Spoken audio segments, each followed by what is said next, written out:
দেখুন, ভোট যত এগিয়ে আসছে হুমকির পারদ তত চড়ছে।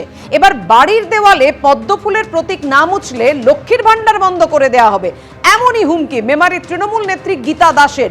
লক্ষ্মীর ভান্ডার বন্ধের হুঁশিয়ারি দিলেন তিনি। বাড়ির দেওয়ালে পদ্ম আঁকা থাকবে, যদি না মোছা হয় তার বাড়ির লক্ষ্মীর ভান্ডার বন্ধ করে দেওয়া হবে। তৃণমূল প্রার্থীর প্রচারে এসে ভোটারদের হুঁশিয়ারি দিলেন তৃণমূল নেত্রী। মানুষ এই হুমকির জবাব এবার ব্যালটে দেবে, নিশানা বিজেপির। এটা এক ধরনের গণতন্ত্রের ওপর হুমকি, কটাক্ষ সিপিএমের।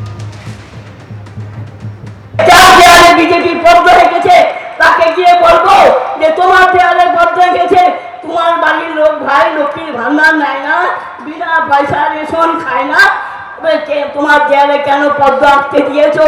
তোমার পদ্মটা বোঝাও, তবে কিন্তু তোমার লক্ষ্মীর ভান্ডার পাবে, নাহলে কিন্তু আমরা তোমার বাড়ির লক্ষ্মীর ভান্ডার বন্ধ করবো। যদি ভোট না দিয়ে মানুষ এই হুমকি এরকম নির্যাতনা নিচ্ছে না। এসব হুমকির জবাব মানুষ ব্যালটেই দেবে, ইভিএম মেশিনে দেবে। মানুষ কিন্তু এরকম হুমকিগুলো আর পছন্দ করছে না। তারা জেনে গেছে এবার তৃণমূলকে সরাতেই হবে, এই চোর দুর্নীতিবাজ তোষণরাজ সরকারটাকে হটাতেই হবে।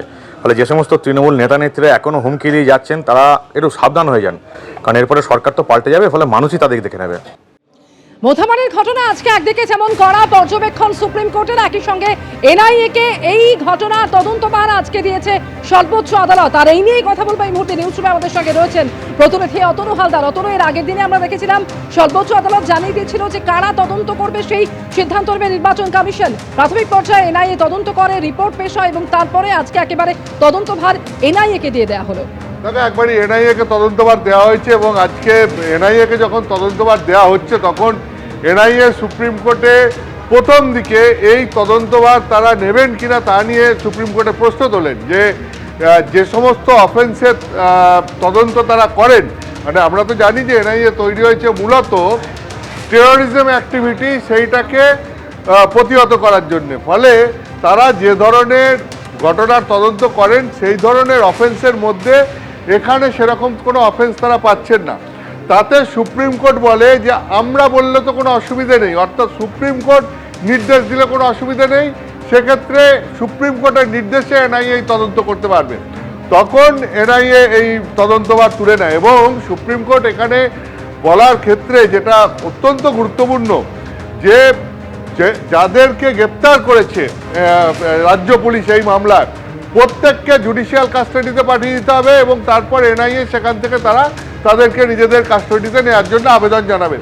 অর্থাৎ রাজ্য পুলিশের হাতে আর কিচ্ছু থাকবে না। শুধু তাই নয়, রাজ্য পুলিশকে সমস্ত তথ্য নথি প্রমাণ, কেস ডায়েরি, যাবতীয় এফআইআর, মোট 12টা এফআইআর, সমস্ত কিছু এনআইএকে হ্যান্ড ওভার করে দিতে হবে এবং এনআইএ প্রয়োজন বোধ করলে পরে তারা নিজেরা আবার নতুন করে এফআইআর করবে।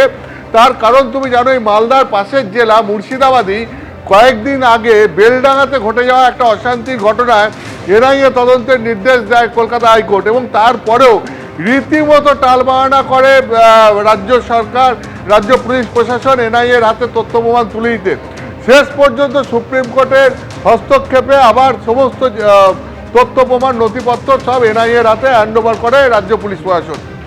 ফলে আজকে প্রথম থেকেই সুপ্রিম কোর্ট নির্দেশ দিয়ে দেয় যে যাবতীয় তথ্য প্রমাণ নথিপত্র সব রাজ্য পুলিশকে তুলে দিতে হবে এনআইএর হাতে। তো এটা তো গেলে একটা দিক। এবারে আমি আসছি যে এনআইএ তদন্ত কেন দিল সুপ্রিম কোর্ট।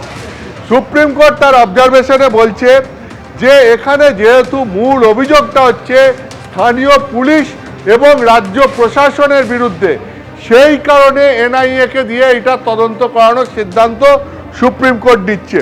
এবং শুধু তাই নয়, সুপ্রিম কোর্ট বলছে যে ঘটনা ঘটেছে, সুপ্রিম কোর্টের পর্যবেক্ষণ যে এটা মোটিভেটেড, এটা প্রি প্ল্যান্ড এবং ডিপলি ইনস্টিগেটিভ, অর্থাৎ যে এটা যেভাবে ঘটনা ঘটেছে পূর্ব পরিকল্পনা অনুযায়ী এবং এর শিকড় অনেক গভীরে, এই ষড়যন্ত্রের শিকড় অনেক গভীরে, এটা সুপ্রিম কোর্ট তার পর্যবেক্ষণে বলছে। তোমার মনে আছে নিশ্চয়ই যে আগের দিন যখন মামলা হয়েছিল সুপ্রিম কোর্টে, তখনই সুপ্রিম কোর্ট বলেছিল যে এটা ক্যালকুলেটেড, ওয়েল প্ল্যান্ড এবং ডেলিভারেট অ্যাক্ট।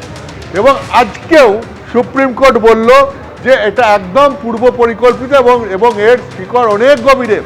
সেই কারণে সুপ্রিম কোর্ট মনে করছে যে এই ষড়যন্ত্রের পেছনে কারা রয়েছে, কারা ঘটালো, কিভাবে ঘটলো, এটা কেন ঘটলো, এই সমস্ত কিছু বেরিয়ে আসুক। এবং একই সঙ্গে রাজ্য পুলিশ প্রশাসনের কেন এত দেরি হলো এই জুডিশিয়াল অফিসারদেরকে ঘেরাও মুক্ত করতে, সেটাও এনআইএ তদন্তের মাধ্যমে বেরিয়ে আসুক। এনআইএ তদন্তের মাধ্যমে বেরিয়ে আসুক যে এই যে পুলিশ প্রশাসনের এই যে ক্যালাসনেস, এইটা কেন? কারণ সুপ্রিম কোর্ট মনে করছে যে এটা পুলিশ প্রশাসনের ব্যর্থতার জন্যই জুডিশিয়াল অফিসারদেরকে এই সিচুয়েশনের মধ্যে পড়তে হয়েছে। ফলে এটা সুপ্রিম কোর্টের দিক থেকে দেখতে গেলে সুপ্রিম কোর্ট আজকে যে নির্দেশ দিল সেটা অত্যন্ত কড়া নির্দেশ, এবং সুপ্রিম কোর্ট মনে করছে যে এক্ষেত্রে যদি সত্য উদ্ঘাটন করতে হয় তাহলে নিরপেক্ষ কোনো সংস্থাকে দিয়ে তদন্ত করাতে হবে, এবং সেই জন্যই এনআইএ তদন্তের সিদ্ধান্ত। এরপরে আমি তোমাকে আর দুটো জিনিস বলবো যে আজকে সুপ্রিম কোর্ট বুঝিয়ে দিয়েছে যে রাজ্য পুলিশ প্রশাসনের অফিসারদের ওপর সুপ্রিম কোর্ট কতটা ক্ষুব্ধ। কেন বলছি সেটা হচ্ছে, তুমি জানো যে আগের দিনে একটা প্রশ্ন উঠেছিল যে যখন ক্রাইসিসের সময় সেই সময় মুখ্য সচিবকে পাওয়া যায়নি, তার সঙ্গে ফোনে কলকাতা হাইকোর্টের প্রধান বিচারপতি যোগাযোগই করতে পারেননি। আজকে সেই প্রসঙ্গে ওঠে এবং অনলাইনেও হাজির ছিলেন সুপ্রিম কোর্টের এই প্রধান বিচারপতি এজলাইসে অনলাইনে হাজির ছিলেন মুখ্য সচিব। সেখানে মুখ্য সচিবকে জিজ্ঞাসা করা হয় যে আপনি বিচারপতি জয়মাল্য বাগচি বলেন যে আপনি যে নম্বর দিয়েছেন সেটা বেশিরভাগ সময় বন্ধ থাকে। তাতে মুখ্য সচিব বলেন যে না, আমি একটা নম্বর দিয়েছি, সেই নম্বরটা খুব সুরক্ষিত। তাতে জয়মাল্য বাগচি সুপ্রিম কোর্টের বিচারপতি বলেন যে এত বেশি সুরক্ষিত যে কলকাতা হাইকোর্টের প্রধান বিচারপতির মতো ব্যক্তি আপনাকে ফোন করে পান না। ফলে কলকাতা হাইকোর্টের প্রধান বিচারপতির কাছে গিয়ে আপনি ক্ষমা চান, আপনি কারোর সঙ্গে যোগাযোগ রাখেন না, সবাই আপনার অন্ধকারে থাকে। যেখানে নির্বাচন কমিশনকে দায়িত্ব দেওয়া হয়েছে যে এই কাজ করার জন্য, সেই নির্বাচন কমিশনের সঙ্গে আপনারা যোগাযোগ রাখেন না। আর এই বিচ্ছিন্নতা, যোগাযোগ বিচ্ছিন্নতার কারণেই এই বিপুল পরিমাণ জটিলতা ও বিশৃঙ্খলা তৈরি করেছে।